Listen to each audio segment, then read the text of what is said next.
The registration clerk still did not understand that this was the last day he would underestimate a human. Human, he said, mandibles clicking with a buzz. Nancy Aonquo from Earth. Do you understand that on Vantraw's orbital, the best warriors from 17 civilizations fight? These are not a gang of poachers. These are the galaxy's best killers. Nancy adjusted the wraps on her knuckles without looking up. I read the waiver. When does the fight start? The clerk's shoulders sagged with a sense of hopelessness. He had seen hundreds of warriors fall behind these doors, all of them more terrifying than this girl. The arena crowd fell silent as Nancy entered the combat circle, her small figure dwarfed by the massive obsidian walls. Opposite her stood Colonel, the reigning champion, 3 meters of armored body and hydraulic muscles with a spine reinforced by combat-grade polymers. He had broken 47 opponents in the last cycle alone. Medical Officer Thex monitored the biometric readings from her station high above the arena floor. A calcium-based skeleton with no reinforcement. Soft tissue throughout. A cardiovascular system that could be disrupted by a single well-aimed strike. The human's heart rate was elevated but steady. No fear markers in the sweat. Curious. The gong sounded.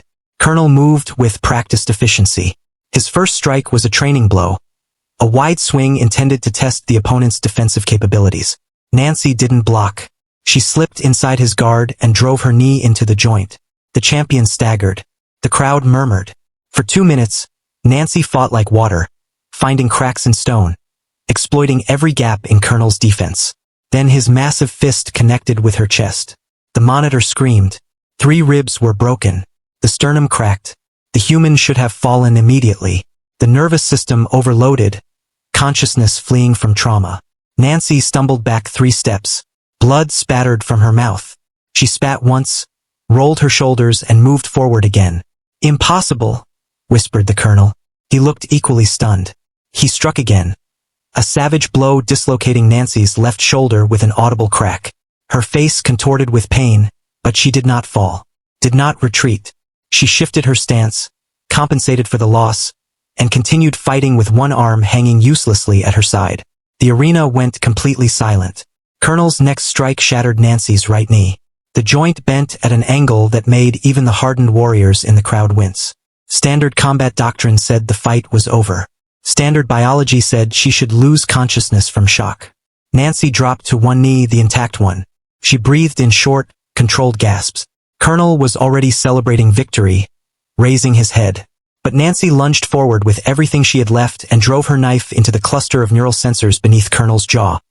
A weak point in rendered anatomy that most opponents never lived long enough to exploit. The champion's eyes rolled back. His massive body swayed once and toppled like a felled tree. The arena erupted with the roar of the crowd. Nancy did not acknowledge the cheers. She simply sat on the blood-stained floor, favoring her ruined knee, and waited for the medics. You should be in stasis, Thex said for the 4th time, her tentacles tense with distress. Your injuries are catastrophic. How are you conscious? How are you talking? Nancy lay on the medical platform, her torso wrapped in regenerative bandages, her knee immobilized in a recovery field. She looked tired but alert, reviewing footage of her fight on a datapad. Humans don't have shutdown protocols, she said calmly. We evolved as endurance hunters on a planet where stopping meant death. If you're being chased and you break something, you keep running or you get eaten. If you're chasing prey and tear a muscle, you keep pursuing or you starve. But the pain is just information. Nancy zoomed in on the fight recording, analyzing Colonel's defensive patterns. It tells me what needs fixing later. Right now it's just noise. The Access medical database with trembling appendages revealed horrifying data. Humans had documented cases of individuals functioning with broken spines, severed limbs, catastrophic organ damage. They called it adrenaline and shock suppression, but it was something far more terrifying. A complete absence of mercy that evolution granted other species. Your body doesn't know how to quit, Thex said quietly. Nancy looked up from her datapad, meeting the medical officer's gaze. No, she agreed. That's why I'm here.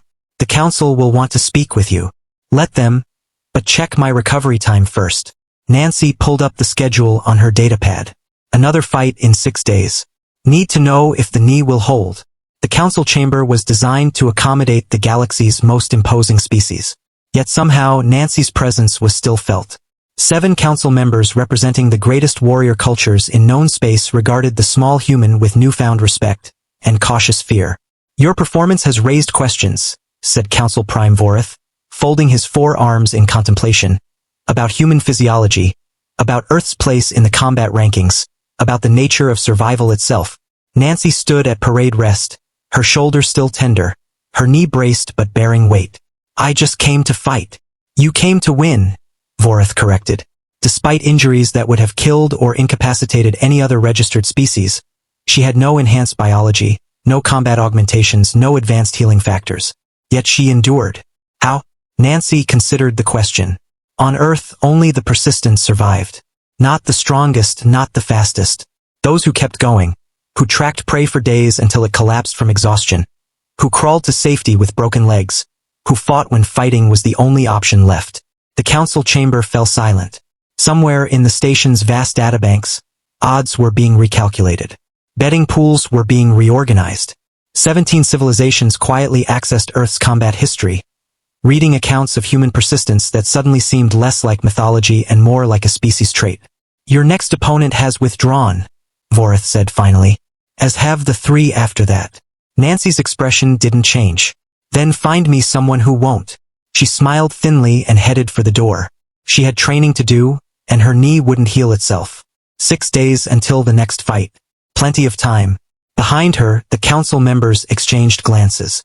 A single thought uniting their diverse minds. Earth had sent them something unprecedented. Not a warrior enhanced by technology or blessed by fortunate evolution, but something far more dangerous. A living weapon forged by a brutal world, demanding one simple trait above all else, the capacity to endure. And in the cold equations of combat, endurance was beginning to look like the ultimate advantage. Please follow my channel for more videos. One click from you can change my life.